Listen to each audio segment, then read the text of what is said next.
am sending out hugs to each and every one of you as we heal together. Love you. And that was written by Debbie Casey, and she's here today also.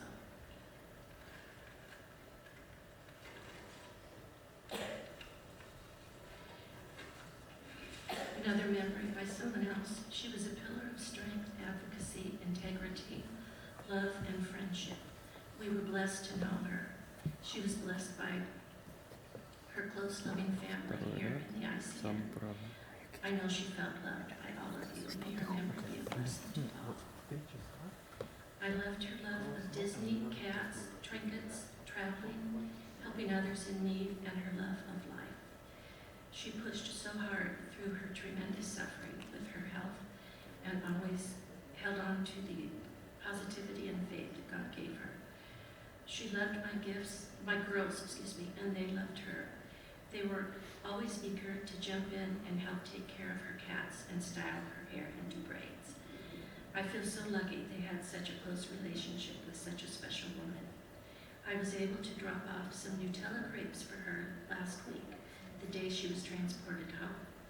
The funny story is I actually dropped them off at the wrong location, so I had to make 2 separate trips, but I'm glad she enjoyed them. I wasn't able to see her, which saddens me, but in these times, it had to be that way. She touched all of us one way or another. I know she missed those babies and all her friends in the ICN. The outpouring of us all was so special and definitely helped her through these last days. She will be sorely missed and never forgotten. We love you, Melissa. Someone else wrote, Melissa Rossi, you have blessed me with your friendship and fellowship. I am honored to have learned from you and shared some of this life with you until we meet again. So as we all know, Melissa did go on a number of mission trips and especially loved Africa. That's where her heart was, and she had a huge desire to return there someday and do more work. She told me at one time that she wanted to go to the London School of Tropical Medicine before she returned to Africa. And I think that if her health had allowed it, that is probably what she would have done. She definitely would have returned to Africa. During my last phone conversation with her, we had a chance to say, this isn't goodbye, it's see you later. She was a precious friend, and I look forward to seeing her one day in the place where our bodies are whole and tears and suffering are no more. And there is such a place. 2 Timothy says, God's looking after me, keeping me safe in the kingdom of heaven. All praise to him, praise forever.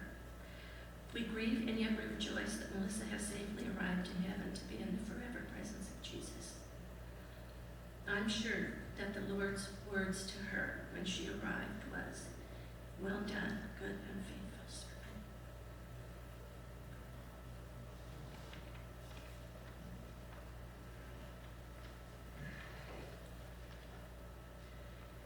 As a young, naive, new grad, I began my first nursing job 15 years ago to this day today at Rossi Children's Hospital, where I met Melissa. I was fortunate enough to have her as my preceptor. While learning alongside her for 6 months, I was enriched with her wisdom, passion, commitment, and dedication. Melissa was not just a teacher, but a mentor, a friend, and eventually like family. We always had fun working together, maybe too much fun, as neither one of us had quiet voices. When we both worked together, we were often shushed by our coworkers. I always remember the fun and crazy moments we shared at work. One story that comes to mind happened on my first night shift. I was working with Melissa, and I took a break and decided to go make popcorn. And I came back out into the unit while it was popping, and I smelled something burning. When I walked back into the break room and opened the microwave, the bag of popcorn was on fire. I frantically ran out of the break room and asked Melissa what to do. In her loud voice, she instructed me, just put it in the sink and throw water on it. Another memory I have is when we celebrated New Year's Eve with the babies. I had brought in party hats and we had put them on each and every one of them.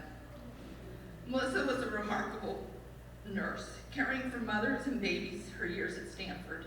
She cared for her patients with her whole heart and touched many families throughout her career who are forever grateful. Melissa had a love for Disney. Today, you see many of us wearing ears, and that's to honor Melissa and her love for Disney. Her favorite character was Eeyore. We experienced many trips to Disneyland together, and I'll always remember the joy and smile the happiest place on earth gave Melissa. Melissa loved children and always wanted one of her own. Although she never had a child of her own, she treated the children around her as her own. I recall one day when I was visiting her, 2 boys that lived in her complex knocked on her door. They adored her and wanted to hang out with her. Melissa was one great role model to children and an inspiration to everyone around her. Melissa swam in her youth and shared the love of swimming with my daughter Briley. She would drive to watch and support her during swim meets, and she told me, do not let her give up. Your daughter has a gift. Melissa's love for cats was undeniable, as many of you know, and kept her company. I remember telling her a story about a time that I spanked my cat because he had peed on me while I was sleeping. She told me, if I ever hear you